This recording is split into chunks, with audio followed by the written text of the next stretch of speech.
Hello, and welcome to GoodRx second quarter 2025 conference call and webcast. At this time, all participants are in a listen-only mode. After the speaker's presentation, there will be a question-and-answer session. To ask the question during the session, you will need to press star 11 on your telephone. You will then hear an automated message advising your hand is raised. To withdraw your question, please press star 11 again. I would now like to turn the conference over to Aubrey Reynolds. You may begin. Ladies and gentlemen, please stand by. Your conference call will begin momentarily. Please stand by. Ladies and gentlemen, thank you for your patience. Please stand by. Your conference call will begin shortly. Please stand by. Good morning, everyone, and sorry for the delay. Welcome to GoodRx's earnings conference call for the second quarter 2025. Joining me today are Wendy Barnes, our Chief Executive Officer, and Chris Mingadis, our Chief Financial Officer. Before we begin, I'd like to remind everyone that this call will contain forward-looking statements.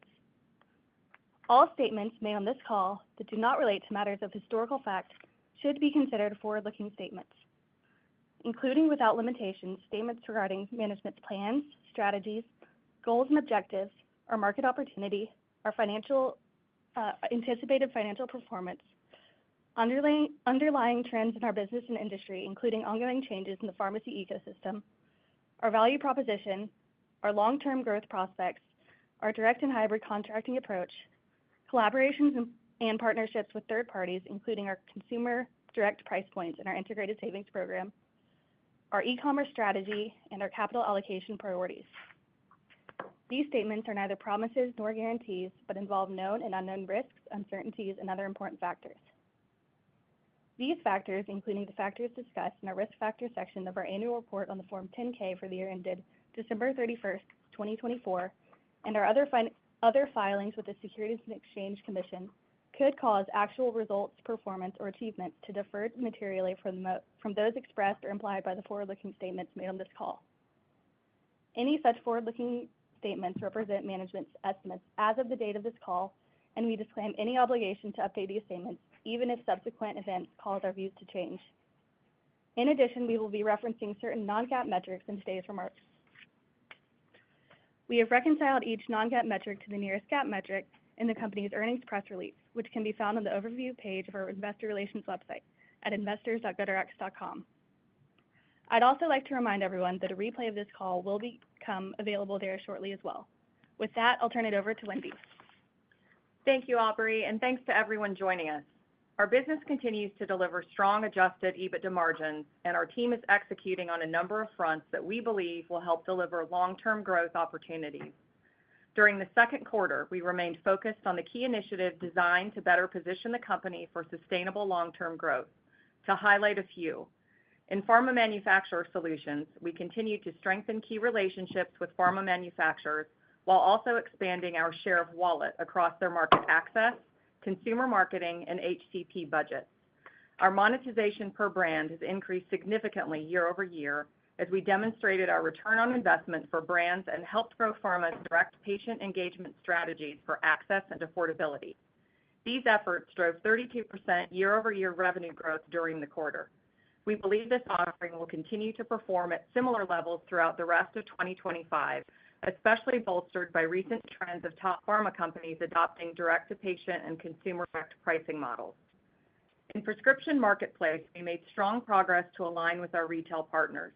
Since we last spoke, we have signed several retailer partnerships where our discounted pricing is presented to consumers on the pharmacy counter. Also, we launched e-commerce solutions with an additional retailer and are in contract discussions for several more. We look forward to announcing more detail behind these partnerships in the coming weeks. We are pleased to have new partners for our integrated savings program, and we have expanded the program to service brand medications in addition to generics across multiple PBM partners. And finally, we announced during the quarter that we launched our condition subscription product for erectile dysfunction, which allows us to deepen our engagement with consumers directly while maximizing our return on existing capabilities. I will discuss these in greater detail in a few minutes, but first I want to formally welcome Laura Jensen as our new Chief Commercial Officer and President of Pharma Solutions. In this role, she will lead the company's Pharma Manufacturer Solutions offering, as well as oversee strategic initiatives aimed at growing and enhancing partnerships across the pharmaceutical industry. Our former Chief Commercial Officer, Dorothy Gemmel, is retiring after 35 years in healthcare leadership positions, but will continue for a transitional period of time to ensure a seamless shift of responsibilities, key relationships, and pipeline opportunities. Prior to joining GoodRx, Laura led growth strategy for both Amazon Pharmacy and PillPack, spearheading innovative partnerships with pharma manufacturers and prescribers to improve how patients access and manage their medications. She has established relationships with executive-level leaders in pharma and brings a track record of creating integrated experiences that drive efficiency and improved patient outcomes. We believe that Laura is well-positioned to deepen our impact, accelerate growth in this critical area of the business, and expand solutions in an ever-changing landscape. With respect to the healthcare landscape, change has become a constant with positive and negative impacts on our business. We continue to believe that we are well-positioned to respond to such changes, deliver value across the pharmacy ecosystem, and grow our business over the long term. Negative developments impacting our business in the short term include the Rite Aid bankruptcy and the decline in volume of one of our integrated savings programs with a PBM partner. With respect to Rite Aid, during our last earnings call, we did not have line of sight into the bankruptcy process, the plan for store closures, or other pertinent details regarding the transition of patient files, and therefore we explicitly excluded any impact from our earnings guidance. Beginning in May, the process unfolded rapidly, with several PBMs removing Rite Aid from their networks, causing immediate cessation in the associated claims volume.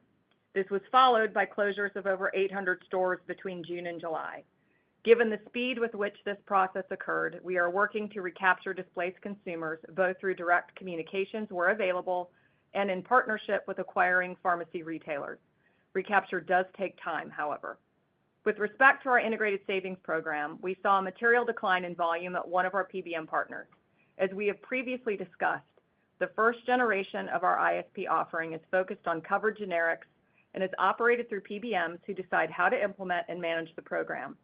While this PBM partner's restructure of their ISP program has created volume headwinds for us, we believe that ISP remains important and valuable. ISP on generics has represented a tremendous entry point for GoodRx solutions and pricing, but as time progresses, we believe significant opportunity will come by way of brand drugs, understanding the share of spend these drugs represent for plan sponsors. In this way, ISP will continue to be a growth engine and complement to our pharma manufacturer solution strategy. The core of our prescription marketplace remains strong, and we're proactively broadening our revenue mix and deepening pharmacy partnerships to reduce the risk of similar disruptions in the future. The foundations we are building with retailers continue to position us for long-term growth at a time when prescription savings are top of mind. At the same time, we've seen significant developments in the broader healthcare landscape. In July, Congress passed a budget bill that, amongst many other provisions, cuts funding for Medicaid and individual exchange products. This legislation also tightens eligibility requirements and increases the frequency of Medicaid coverage determinations. According to the Congressional Budget Office, these changes could leave nearly 10 million people uninsured, a rise of nearly 40%. We understand the challenges facing those who will lose coverage and emphasize that the need for GoodRx is more critical than ever to ensure such individuals have access to affordable medication. Additionally, several health plans have reported higher than anticipated medical utilization during 2025. This suggests that the trend of rising costs, increasing premiums, and reduced coverage is likely to continue in 2026 and beyond. In fact, CMS recently announced that the 2026 Part D national average monthly bid amount is up 33% year over year. And finally, we remain engaged with government entities as they explore models to reduce brand drug pricing directly to consumers. Our existing large portfolio of discounted consumer direct pricing for brand drugs places us in a very strong position to be a solution of choice. As millions of Americans seek affordable alternatives, we believe GoodRx remains and will continue to become an increasingly valuable complement to insurance by helping them access the medications they need. Consistent with our commitment to increase our government affairs engagement, we are actively advocating for policies that expand access to affordable medications. Now let's dive into more detail on our business update. Our prescription marketplace continues to make progress in deepening our pharmacy relationships and delivering more economic and strategic value to pharmacies. We do this by focusing on two core strategies: pharmacy counter integrations and e-commerce. Pharmacy counter integrations expand GoodRx's presence to the physical pharmacy counter as an ally to pharmacists and technicians by helping patients with prescription access and affordability in real time. We expanded to multiple new pharmacy partners this quarter and expect more announcements on additional partners soon. Our e-commerce solution integrates into the pharmacy management system to enable consumers to pay online and pick up in-store, thereby making the front-end adjudication more efficient and saving time at the counter while focusing on reducing the number of abandoned scripts. We launched e-commerce solutions with an additional retailer during the quarter and are in contract discussions for several more. We are highly focused on digitally integrating into all aspects of the prescription workflow as a longer-term strategy to remove friction in the process. We are also excited about the launch of GoodRx Community Link, a new offering designed specifically for independent pharmacies that provides predictable pricing and favorable economics. We recognize independent pharmacies are a cornerstone of healthcare in many communities, and they need bespoke solutions to address complex reimbursement models and competitive pressures in the industry. Community Link offers independent pharmacies the ability to directly contract with GoodRx, which leverages a cost-plus model based on the National Average Drug Acquisition Cost, or NADAC, to provide direct control over pricing and favorable margins. It also offers the ability to opt in to our integrated savings program, which may offer more favorable rates than traditional commercial insurance reimbursement, and provides access to our point-of-sale discounts, which we'll now refer to as consumer direct price points with pharma brands, making the medications more affordable for the consumer and economically beneficial for the pharmacy. The intent of this cost-plus program is to support favorable margins, and our internal data is demonstrating successful results for participating pharmacies. This type of direct pharmacy engagement represents how GoodRx goes to market with pharmacy durability front of mind. In the second quarter, we also launched our first subscription service for erectile dysfunction. We observed that consumers regularly turn to GoodRx for ways to save on ED medications, and now they have access to a single solution that provides comprehensive care. By bundling the clinician visit, prescription, and delivery into one low-cost offering, we're redefining what accessible care can look like and streamlining the prescription journey from beginning to end, making it easier for consumers to access ED treatments within a platform they already trust. We are pleased with the early results and intend to expand into additional conditions before the end of the year, with weight loss management and hair loss upcoming. Furthermore, we also launched a new prescription savings subscription offering that is being sold at the pharmacy counter. Our first retail partner went live in the second quarter, and we expect other retailers to follow suit, in tandem with other pharmacy counter initiatives discussed earlier. Our pharma manufacturer solutions delivered strong results during the second quarter with 32% year-over-year revenue growth. We are focused on expanding our integrated access and affordability solutions with pharma, partnering with even more brands and delivering meaningful return on investment for pharma partners. Our monetization per brand has increased significantly, which is driven by our independently validated ROI and by the scale of our platform and quality of our audience. This is particularly true as we support pharma brands and their direct-to-patient strategies, a key focus for many top manufacturers. One area we are specifically focused on is our consumer direct pricing model. As many pharma brands build consumer direct strategies, we are a natural partner of choice, given the size and quality of our audience and demonstrated consumer and HCP engagement. I'm particularly enthusiastic about the intersection of our pharma manufacturing solutions offering and our HCP efforts. Our HCP audience and engagement are significant. In the second quarter alone, we had over 750,000 HCPs active on our platform. We believe this scale gives us a unique opportunity to help facilitate pharma's access to prescribers. We now have the capabilities to deliver a customized engagement with our expansive HCP audience for targeted pharmaceutical offers, which are now incorporated into our 2026 selling plan. We see significant upside for our pharma offerings to grow and deliver meaningful value to both HCPs and pharma manufacturers due to the quality of our audience and targeting precision. I want to reiterate our focus on controllable and durable strategic initiatives that position GoodRx for long-term sustainable growth. We are executing against these, inclusive of signing direct retail pharmacy counter partnerships, growing our brand pharma portfolio, evolving our ISP program and go-to-market strategy, and looking into 2026, creating an expanded HCP product in addition to exploring and expanding the integration of GoodRx pricing into EHR and digital workflows. I am also convicted and confident in our executive leadership team's ability to execute on our strategic plan amidst a challenging healthcare environment. I will now turn the call over to Chris to discuss our second quarter results. Thank you, Wendy, and good morning, everyone. For the second quarter, total revenue was $203.1 million, up 1% versus the prior year. This is in line with our expectations when excluding the impact of Rite Aid, which, as a reminder, the guidance provided in May excluded the impact from Rite Aid.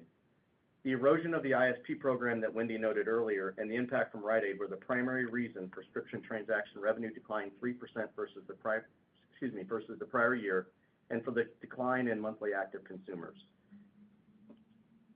We expect monthly active consumers to decline in the short term. However, we are reassessing this metric as a measure of the health of our business. For example, when we convert a consumer from a traditional retail counter transaction to a consumer direct price point, we no longer include the transaction in our MAC count, nor do we report any corresponding metric under the Pharma Manufacturer Solutions offering. In this example, the result is a purported decline in our monthly active consumer when the business is actually performing as intended. With respect to Pharma Manufacturer Solutions, revenue for the quarter was $35 million, up 32% versus the prior year. This was strong performance, resulting in revenue growth in the first half of the year of 25% compared to the first half of 2024. We are now projecting our Pharma Manufacturing Solutions offering will grow 30% or higher in 2025. During the quarter, we took certain actions to reduce costs while aligning our resources to a more focused set of key strategic priorities. This realignment is intended to increase go-forward operating efficiencies, which will continue to contribute positively to our overall adjusted EBITDA and adjusted EBITDA margin. For the second quarter, adjusted EBITDA of $69.4 million rose 6% versus the prior year, which constitutes an adjusted EBITDA margin of 34.2%, which is an improvement of 160 basis points over the same period last year. Our balance sheet remains strong. We closed the quarter with $281.3 million of cash on hand, and during the quarter, we deployed approximately $46.4 million to repurchase 10.2 million shares of our stock at an average price of $4.53 per share. Given our stock price, we continue to believe that stock repurchases are accretive and a good method to return excess cash to shareholders. At the end of the second quarter, approximately $143 million of capacity remained under our $450 million share repurchase program. Turning now to our outlook for the remainder of the year. As Wendy noted, last quarter we were unable to estimate the impact of Rite Aid and therefore specifically excluded any impact from the previous guidance ranges. While uncertainty remains, we are now including the impact from Rite Aid as well as the erosion of one of our ISP programs into our updated guidance. In spite of the headwinds from these two exogenous events, which is expected to be approximately $35 to $40 million of projected revenue loss in 2025, we expect that our full-year revenue will increase from 2024, with Q3 revenue expected to be lower than Q4. Despite lowering our revenue projections, we expect that full-year adjusted EBITDA will be in the range of $265 and $275 million, which represents approximately 2 to 6% growth compared to 2024. Overall, we had a solid financial quarter. I'm highly encouraged by the result of Pharma Manufacturer Solutions offering driving towards 30% or higher revenue growth in 2025. And while lowering revenue expectations due to external factors is disappointing, our core business remains strong, and the fact that our adjusted EBITDA range continues to encompass a portion of our previous range is a testament to our leadership team and the focus on the right strategic initiatives and operating efficiencies. We are also optimistic that investment into these strategic initiatives will drive durable, profitable future growth while solving real pain points for the consumers and the pharmacy ecosystem. With that, I will turn the call back over to Wendy. Thank you, Chris. Over the course of my first 6 months, I want to reiterate my commitment to strengthening our leadership team, continuing to evaluate our core capabilities, and engaging with key partners to solve real business problems, and to develop new strategic initiatives to drive sustainable future growth. I'm confident that we are making meaningful progress on these commitments. We have the right leadership team in place to navigate the evolving prescription medication landscape while focusing on delivering operational efficiencies that will improve our long-term trajectory. We've also made meaningful progress on initiatives that create value for each of our core stakeholders by delivering aligned economic value with our pharmacies, building strong momentum with pharma manufacturers to enable medication access and affordability, investing in tools that improve HCP workflows and engagement, and delivering a better consumer experience while providing access to affordable medications. When I look at the progress we have made, along with the broader macroeconomic and healthcare environment, I can say with confidence that GoodRx is in a strong position to reduce friction and deliver meaningful value to consumers in the pharmacy ecosystem. I will now turn the call over to the operator for questions. Thank you. Ladies and gentlemen, as a reminder to ask the question, please press star 11 on your telephone and then wait for your name to be announced. To withdraw your question, please press star 11 again. We ask that you limit yourself to one question and one follow-up. Please stand by while we compile the Q&A roster. Our first question comes from the line of Lisa Gill with J.P. Morgan. Your line is open. Well, thanks very much. Good morning. Thanks, Wendy, for all of the details. Can you maybe just spend an incremental minute around ISP? One, maybe talk about some of the new partnerships that you were talking about. And then secondly, you talked about potentially going to employers directly. How should we think about the timeline of the turnaround of ISP where it could become a positive contributor again to GoodRx? Hi, Lisa. Good morning. Thank you for the question. Look, you've heard us talk a little bit about ISP before, and I think I've been, as has Chris, been a little more tempered about the expectation around ISP while in a critical product to how we reach commercial lives. And there's no question that in partnering with PBMs, that is the fastest and most expeditious access to commercial lives. We also know that the ability for our GoodRx competitive cash price to always surface as a complement to the funded price point at the point of sale doesn't always come through in that capacity. And so for that reason, we're a little more metered as to the expectation that we should get out of that program. Having said that, you're spot on with your lead-in pointing to brands. That is a certain value add to the program in that this auto wrap, as we refer to it internally, of brand drugs, many of which, of course, we point to through our pharma manufacturer solutions growth, they, in fact, provide coverage at the point of sale for these same commercial lives for brands that are otherwise not covered on their plan. And so for that reason, the engagement from PBM partners around adding this as a complement to their already integrated offering has been quite high. You've heard us talk about it a couple of times, but we've now actually executed contractual wording to do that with several partners. As to the second part of your question on additional partners we have added de novo, that in fact is true. We're pleased with that progress. I hope to have more definitive and combined public announcements as to who those are upcoming, but at present, we're just simply comfortable suggesting we've added more to our portfolio of partners for the time being. Chris, is there anything else you'd add? No, I think I would reiterate the fact that this is a very important program. It strategically still has real merit in terms of why it exists. And I think from a financial perspective, there's positive contribution coming, not only with respect to adding new partners and expanding the access to overall lives available to us, but also continuing to work with our PBM partners as to the implementations on the ones that currently exist. And then I think, as Wendy noted, just expanding it to brands and direct-to-employer all represent upside on this program, which remains important. Chris, can you just remind us what's in the numbers for 25 and how much of this would actually be more of a 26 type of opportunity? I think I would think about it more as a 26 opportunity. I think where we are now is we've taken the guidance down as obviously in terms of the 35 to 40 million. That reflects all of everything we know as it's currently running today, right? So roughly half of that is associated with ISP, give or take. So I think, adding additional partners and expanding the program would represent upside, but I think likely that's 26. Okay, perfect. Thank you. Yep. Thank you. Please stand by for our next question. Our next question comes from the line of Michael Cherny with Leerink Partners. Your line is open. Good morning, and thanks for taking the question. Maybe if we can dive in a little bit on Manufacturer Solutions. I appreciate the color on the other challenges of the business. Manufacturer Solutions obviously had a really strong quarter.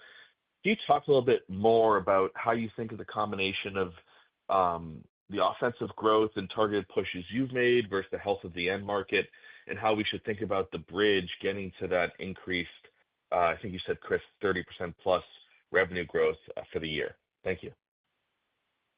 Thank you for the question.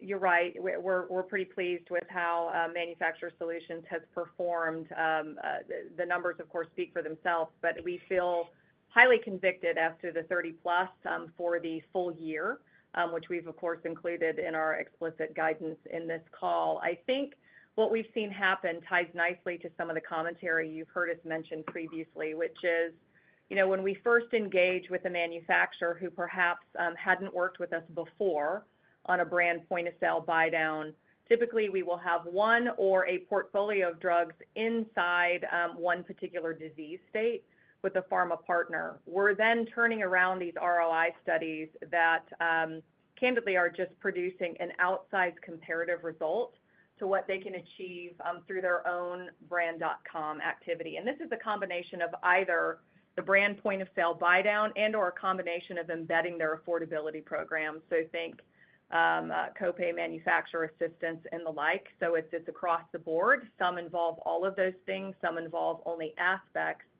And then when we return these ROI studies that support not only positive ROI, but candidly outsized new brand to RX therapy growth, then what we're finding is we're expanding into other portfolios within those same manufacturers.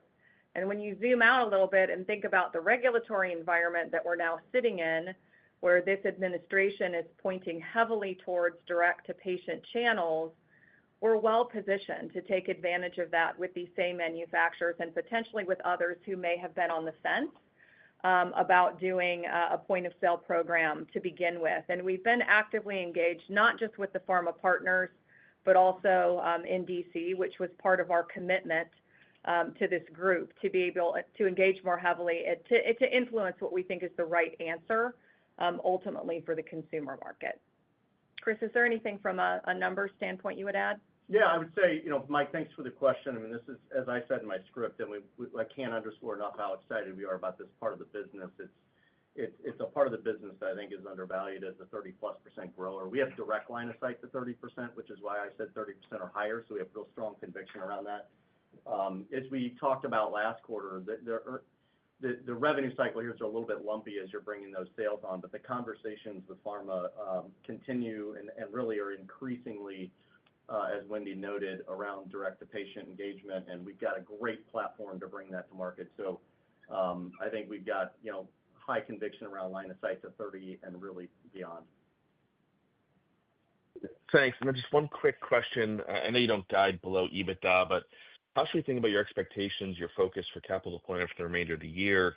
You had elevated share purchases in 2Q. Should we think about that being another level that you would continue to pursue? Yeah, so in terms of that, I think it's a good question. Look, we'll always reinvest in our business. And so, as I mentioned, we took some action in the second quarter to sort of right-size the business. But really, it was about realigning resources around a more focused set of strategic initiatives, some of which we can't actually talk about yet. So we'll continue to invest in those areas to enable future growth. Nothing outsized versus what you're already seeing. I think it's already fit into the run rate. But we'll continue to do that first and foremost. So really no change other than we'll have some on reserve. There is some potential for us to electively spend a little bit more in the back half on some marketing initiatives to kind of also complement some strategic initiatives that are ongoing as well.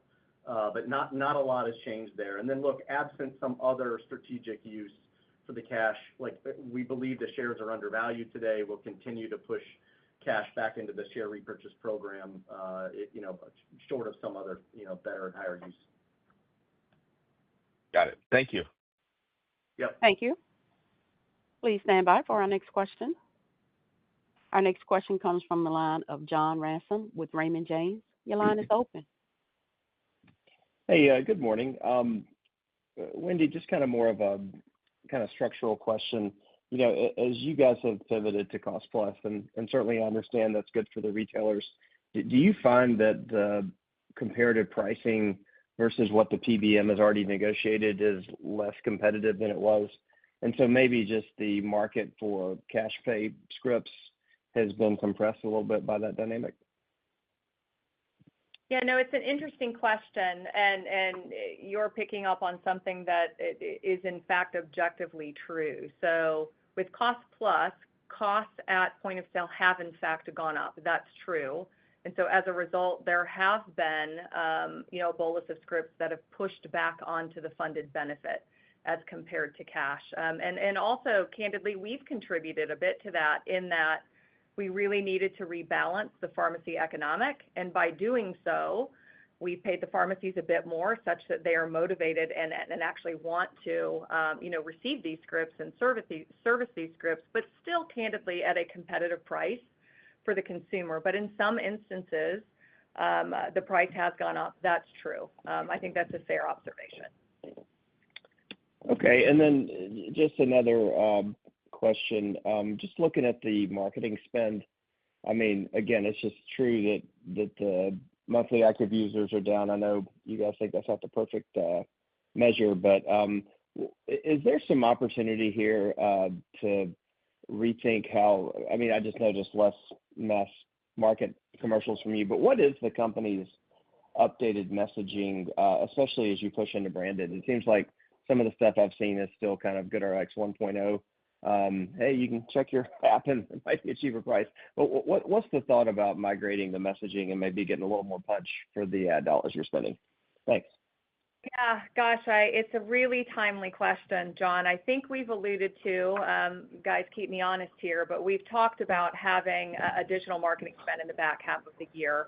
That continues to be the plan. We are weeks out on the precipice of a brand relaunch and refresh that I think you'll find to be a bit punchier. It will certainly be more pervasive than our messages today in market. It's been a good 3 years since we've heavily invested in the brand. Having said that, we have continued to enjoy the number one brand position with consumers and HCPs, but certainly resting on your laurels doesn't get you very far. So we agree. It has been a purposeful campaign and build. I'm excited for the broader market to see and receive it.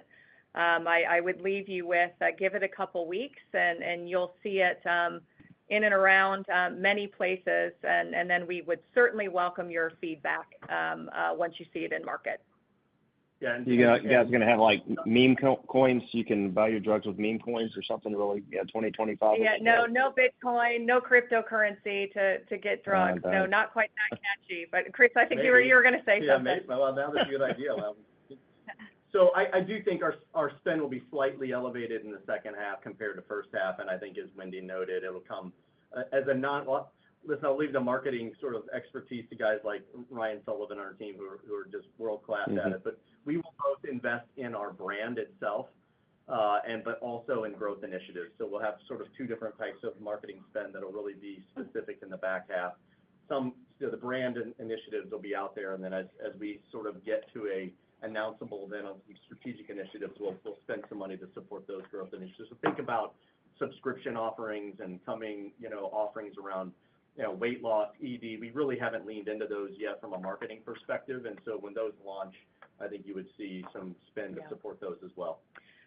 Before we get off the question, I would be remiss, John, without also pointing out, you heard me mention additional pharmacy counter programs and deepening those relationships.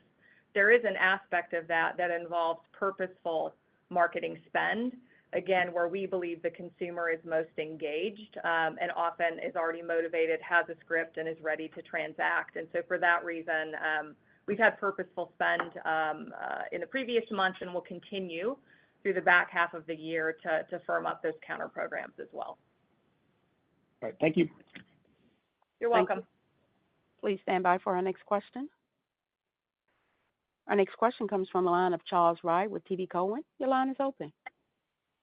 Oh, yeah. Thanks for taking the questions. I'd like to go back to the guidance change here. So, I think at the midpoint, it is something like $35 to $40 million of revenue. Is that, and that'd be about 4.5%, I think, for the midpoint. Chris, you talked about last quarter, Rite Aid was, under 5%. But here you're talking about 4.5%, which includes both the impact from ISP and Rite Aid. If I recall, I think this predates you guys, but, I think the estimate for ISP was only about $30 million of revenue contribution. I think it was either for last year or maybe for this year. So what I'm trying to understand is, of this, the guidance adjustment, is this more Rite Aid or is this more ISP? And if it's Rite Aid, if it's not all Rite Aid, what do you think the remaining exposure relative to that would be potentially, or do you feel like you have really sized it appropriately here? Yeah, I think we've sized it. So I would say roughly half and half, right, between in terms of the 35 to 40 million we're calling out. And look, there are some. Rite Aid isn't a perfect science. I mean, we don't have the primary file, so it's hard to reconcile exactly what our recapture rate is. We have assumptions around that. We think that obviously you're hit a little harder in the near term, and we'll recapture those scripts in the back half. So there is some assumption built around how we're recapturing at what rate. We actually haven't felt the full impact yet from Rite Aid either. There was about 400 store closures in June. We saw some other immediate sort of, as Wendy noted, cessation with some of the programs with Rite Aid. So there's sort of this initial impact. With the rapid nature of the store closures, there's likely a pool of consumers that went to their local pharmacy just to find that it wasn't there anymore and may have transferred the script themselves. So there's a lot to unwind there. But to your question directly on the numbers, I would think about it about half and half. We put a range on it because there's still some impact. We're doing everything we can from a contactability and others to ensure that we're recapturing the highest possible, and I think that we'll continue to do that. And part of the brand effort and the marketing is all tied into this, right, which is to reinvigorate the brand, to make sure that those who came to us as consumers and elected to do business with us will continue to come back to us. And look, I think there's tailwinds, coming in 2026 anyway. If you look at the PDP premiums that were announced by CMS, they're up 33%. This is, I know that's not the commercial market, but you're seeing other payers talk about high utilization. I think that likely ends up being some of the things that we just talked about that John asked on the prior question around, the costs have gone up. I think that people have gone back to the benefit this year. I think they'll come back to the cash benefit next year. I think you hear other manufacturers like Novo talked about the importance of cash programs. I think you've seen some large payers talk about the importance of cash programs. So I actually think there's tailwinds for this to come back. And I think as we reinvigorate the brand and go after marketing spend, I think you'll see customers like whatever Rite Aid's losses were. I think we'll recapture those over the longer term. Well, so just coming behind you, Chris, your question also was, and have you fully accounted for both of these things in this year? The answer is yes. Yeah, that's baked into the revised revenue and adjusted EBITDA guidance. Okay, thank you. And then, Wendy, if I could follow up, you mentioned earlier about, the opportunities when we think about more, broadly in the market, a direct-to-consumer option. Obviously, the president has talked about wanting something similar to that with the MFN pricing. When you look at the landscape of basically where drugs sit, what percent of drugs do you think, if they were to go to the MFN price, would be reasonably affordable? Because I believe you guys had said once that, or again, maybe this predates both of you, but sort of when the cash price gets beyond $200, $250 a month, it really is not that attractive to consumers. So, when you look at sort of the portfolio of drugs out there, is there a large swath of brand drugs? And I guess this is relevant for ISP wrap as well. How big is that opportunity in the drug spend out there? Thanks. Yeah, no, I appreciate the question. Look, I think my ability to completely speculate on what that opportunity represents would be somewhat difficult, at least given the looseness, my adjective, of the directive from the administration at present. But there's no question that consumer sensitivity around what a cash and/or out-of-pocket price represents from a walkaway standpoint at point of sale, I think it's much higher than most of us really would otherwise logically surmise. And we're seeing that play out with GLP-1s as a great example with what the average consumer is willing to pay from a cash price. So I would leave you really more with this observation that MFN or no, that it's really more about the delta between what the price would have been absent having a more and purposeful negotiated cash price that feels like a win for the consumer and favorably reimburses the pharmacy. So I would anticipate that there continues to be quite a bit of opportunity, even with higher cost brands, even if that lowest cost that ends up being supported by pharma with us and or others even exceeds a $250 price point. I think it still represents a meaningful opportunity for consumers at the point of sale. Great, thank you. Thank you. Our next question comes from the line of Stan Bernstein with Wells Fargo Securities. Your line is open. Yes, hi, good morning, and thanks for taking my questions. On the subscription line, you saw some declines in the second quarter. Anything to call out in terms of why Gold subscription slipped? And did you see any offsets from the recently launched erectile dysfunction subscription product? Thank you. Let me take that one, or you got it? Yeah, you're right. Yes, Gold has declined. I think our counterpoint to that, however, is our push into subscriptions, which is candidly just a more purposeful component of that entire grouping that we would put Gold in, with subscriptions being encompassed into that. So we started with erectile dysfunction. We've been pretty pleased with the progress thus far. As we think about additional programs before end of year, I did note both weight loss and hair loss upcoming, with candidly more behind that, but we think that those two represent the most meaningful opportunities in the near term. We also know that our marketplace, with the consumers that are already sitting in and around our ecosystem, I mean, roughly 300 million annual visits to our various platforms, and comparatively to a lot of these other subscription type model services, 2 to 3 times the number of consumers engaged with us as through these other more partitioned offerings. We think it should represent a meaningful opportunity to hopefully return to growth on those numbers of subscribers in our subscription services. Got it. Thank you. You're welcome. Please stand by for our next question. Our next question comes from the line of Craig Hettenbach with Morgan Stanley. Your line is open. Hi, this is Jay on for Craig. On the 35 to 40 million impact, so given the, I guess, lowered revenue outlook, can you give us more color on the specific cost controls or margin levers that are being used to maintain the EBITDA margins? Yeah, I mean, it comes in it's a little bit of a complexity, but part of it is, the ISP programs have a little bit lower revenue per fill. So in a way, when you loop the mix shift from higher margin at the counter scripts, the fact that the price points have gone up and the cost plus models, I think by definition are a little bit higher and contributing to the revenue per fill numbers and metrics. So those are the big factors. I mean,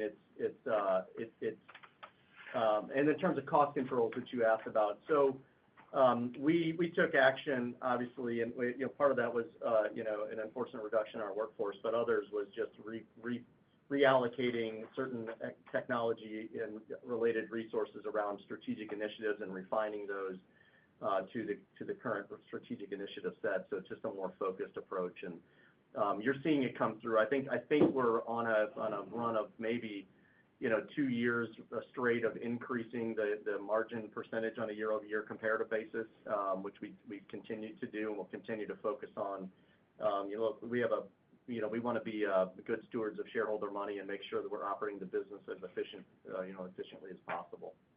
Yeah, I would just add, part of what Chris and I committed to early on this year when we first engaged with all of you is that we would take a hard look at not only the combination of strategic initiatives we were focused on, but our colleagues and the number of people focused on pulling those initiatives through, and that those that really didn't align to these core initiatives that we've continued to speak of in these earnings calls, that we would either redeploy in support of or eliminate roles that really weren't in service to the broader strategic mission. We have done that in combination with this broader executive leadership team, and it will just be part of our ongoing discipline as a leadership team.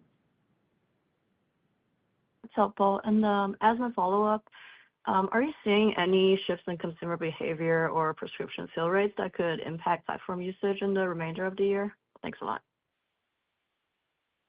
I'm sorry, can you ask that question one more time? Yeah, so are you seeing any shifts in consumer behavior or prescription fill rates that could impact platform usage in the remainder of the year?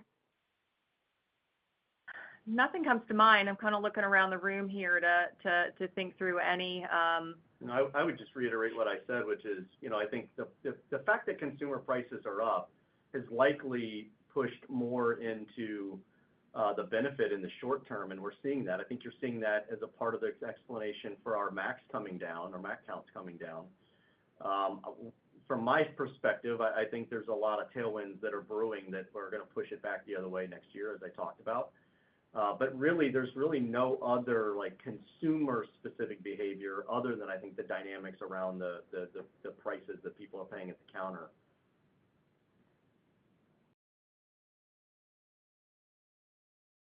Thank you. Please stand by for our next question.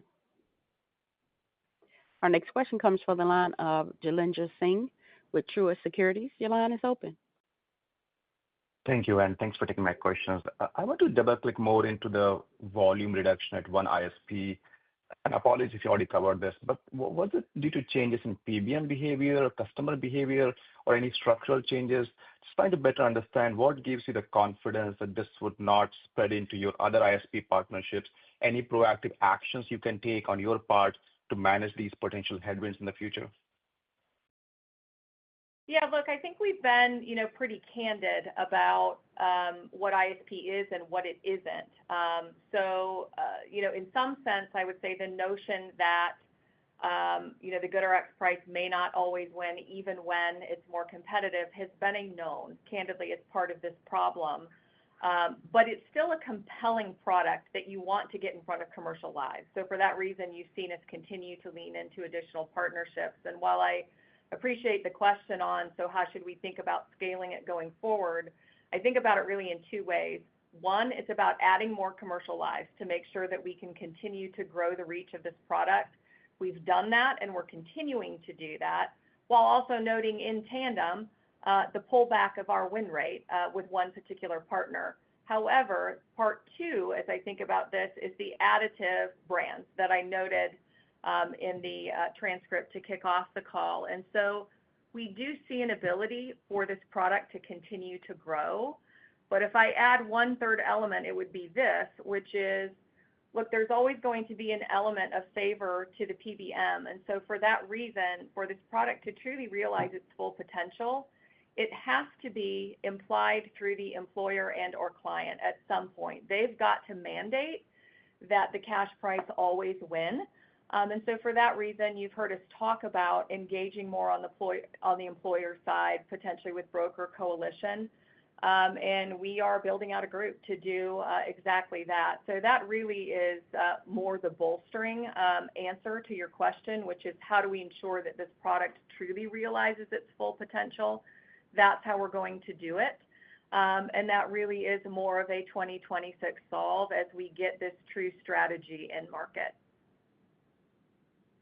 Okay, that makes sense. And then my follow-up, actually, I'm following up on Stan's question around the recent launch of ED subscription plan and plans to expand into other categories such as weight loss and hair loss. How are you thinking about competition in those categories when some DTC incumbents in the space have been making big push? Is the strategy more about leveraging existing platform assets like traffic and brand? Do you have to invest meaningfully to start having impact in those markets? It's a great question. Let me start by saying you're not wrong in noting that, effectively tapping into the consumers who are already searching for these drugs on our site represents, again, a 2 to 3 times opportunity that those competitors, I'm presuming we're talking about the same ones, currently enjoy. So we're certainly starting from a better point, I would say, to springboard off of these types of launches. However, your observation is also correct that competitors do spend a meaningful amount on marketing on these same programs. You've seen us be a bit more tempered there. It is part of our consideration as we think about these future categories. I think you'll see us get more creative.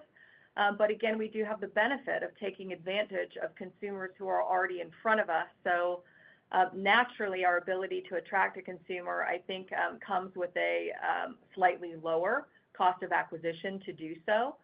But you will see us lean into marketing around future programs as well. Great. Thanks a lot. Please stand by for our next question. Our next question comes from the line of Steven Valiquette with Mizuho Securities. Your line is open.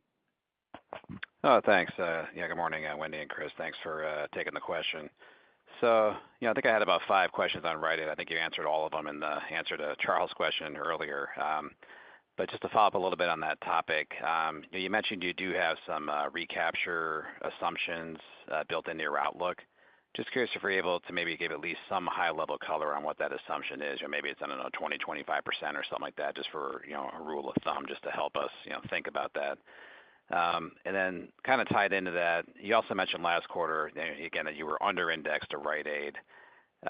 Just, in hindsight, it doesn't matter as much now, but just remind us why you think that is. But also, is there anything about that, mechanically that might make it more challenging for you to recapture the scripts you do have with Rite Aid? Maybe they were just more tied in with other cash pay services or something like that. Just trying to understand that angle as well. Thanks. Yeah, let me take those in sort of reverse order. I don't think there's anything unique about the Rite Aid customers that make it either harder or easier to recapture. I think it's just, these were consumers that were out looking for affordable solutions to access medications. They're just, so I don't think there's anything about that. I think as we go out and we think about, future, brand initiatives and, the ability to contact these individuals and bring them back to the platform, I think they'll naturally come back to the platform. They may not be even aware they're no longer using their GoodRx coupon, depending on where they've landed, or whether they've been switched or however that works. So our job is to bring them back and make sure they've got the most affordable price to do that. In terms of our assumptions built in, I think we haven't given a number, but Steve, I think you're directionally correct in terms of how you're thinking about our assumptions based on some historical. It's not an exact science. We don't exactly know. Because we don't have the primary file. We have ways to sort of, trace them and connect the dots back, but it's not an exact science. So your assumptions are sort of generally correct. I would also add that we do, for those that we have contactable information for, we have directly communicated to them and given them an option as to where, they could take that next fill, if you will. Additionally, for those that we don't have contactability for, we do have, through our digital platforms, very clear messaging around, hey, is your pharmacy closed? Let us help you. So we are leaning in every way possible to recapture these lost consumers. Okay. All right. That's helpful. Thank you. Mm-hmm. Thank you. Ladies and gentlemen, due to the interest of time, our final question will come from the line of Daniel Grosslight with Citi. Your line is open. Hi, guys. Thanks for taking the question. There's obviously been a lot of disruption in national retail chains with store closings and the Rite Aid bankruptcy, which has been well covered on this call. But I'm curious where you're seeing volume flow through to with those store closings. And in particular, are you seeing more volume going towards independents? And, in conjunction with that, you launched Community Link last quarter. I'm curious if you can maybe provide an update on the uptake you're seeing within independents and Community Link. Thank you. Yeah, no, appreciate it. And thank you for the acknowledgment of Community Link. Look, I will say for Rite Aid specifically, I think it's too early to know whether or not independents have been an outsized recipient of that volume.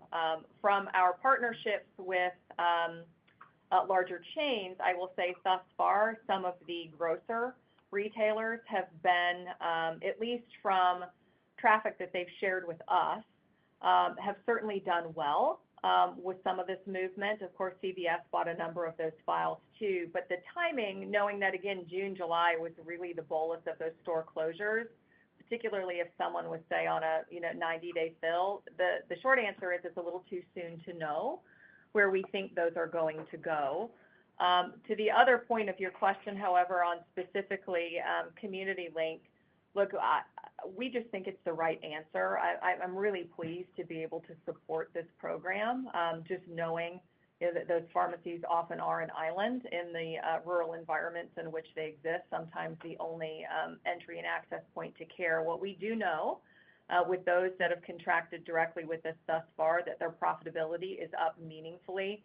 We're incredibly proud of that. And you're going to see us lean in from a marketing perspective much more heavily, both marketing and communications, to continue to grow the number of those pharmacies that work with us directly, which of course also affords them the option to participate in ISP, inclusive of all of the brand discounts that we've pointed to through our Pharma Mansol business, which again is incredibly meaningful, not only to our larger retail chains, but more pointedly to those smaller community pharmacies that are, for the most part, underwater on all of these brands. Got it. Thank you. You're welcome. Thank you. Ladies and gentlemen, that concludes today's conference call. Thank you for your participation. You may now disconnect.